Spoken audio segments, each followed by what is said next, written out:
అందరికీ good evening. చాలా సంతోషంగా ఉంది ఈరోజు. చాలా ఎక్సైటెడ్గా ఉన్నాం. నిన్న నుంచి మొన్న నుంచి ఎక్సైటెడ్గా ఉన్నాం. వీళ్ళ పోస్టర్ ఎప్పుడు వస్తుంది అని.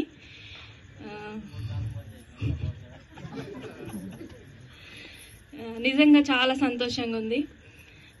ఎందుకంటే మేడంని చూస్తే first of all congratulation Mamata madam and Hanumanth sir. మీ పిల్లలకి కూడా కంగ్రాచులేషన్. అమ్మ మీకు కూడా కంగ్రాచులేషన్. చాలా సంతోషంగా ఉంది.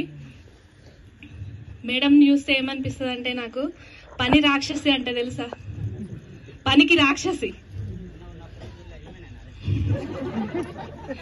ఇంతకు ముందుకు మేడం చాలా సార్లు చెప్తుంది, బిజినెస్ లకు రాకముందుకు వ్యవసాయం కూడా అట్లనే చేసేదంట, బిజినెస్ కూడా అట్లనే పని రాక్షసి లాగా చేసింది కాబట్టి ఈ రోజు డియూసీడీకి ఇక్కడ నిలబడ్డది.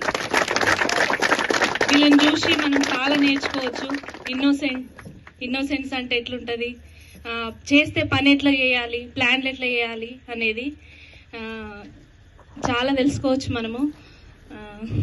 టైం లేదు కాబట్టి once again congratulation madam, congratulation sir. Good morning. Good morning. DUCD recognition కి వచ్చి ఇంత సప్పగా ఉంటే కష్టం.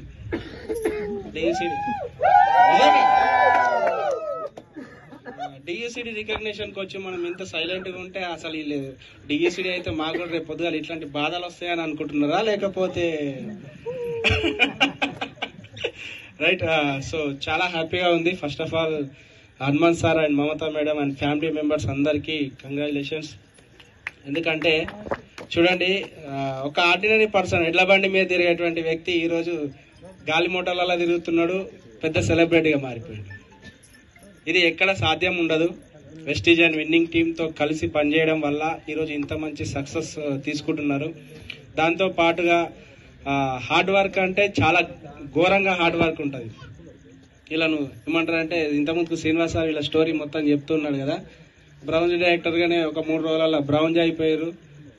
6 నెలల ₹1,00,000 చెక్ తీసుకున్నారు.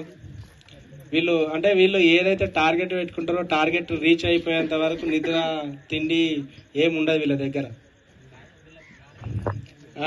మ్యాసివ్ యాక్షన్ అంటారు చూడండి, మ్యాసివ్ యాక్షన్ వీళ్ళని చూసి భయపడుతుంది.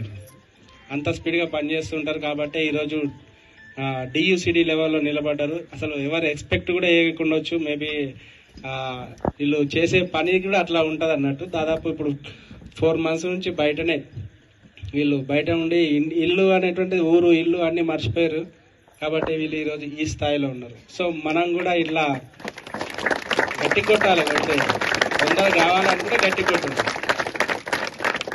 సో ఈరోజు ఒక ఆర్డినరీ వ్యక్తి సెలబ్రిటీగా మారడం అంటే మామూలు విషయం కాదు. బయట ఏమంటారు అంటే ఇదే ఊర్లో మొన్న కూడా వచ్చి ఎవరో ఇంటికి వచ్చి వెస్టీజ్ విషయాలు అంటే వెస్టీజ్ లోపల చేస్తే ఎట్లా అయింది అని చెప్పేసి అన్నారంట.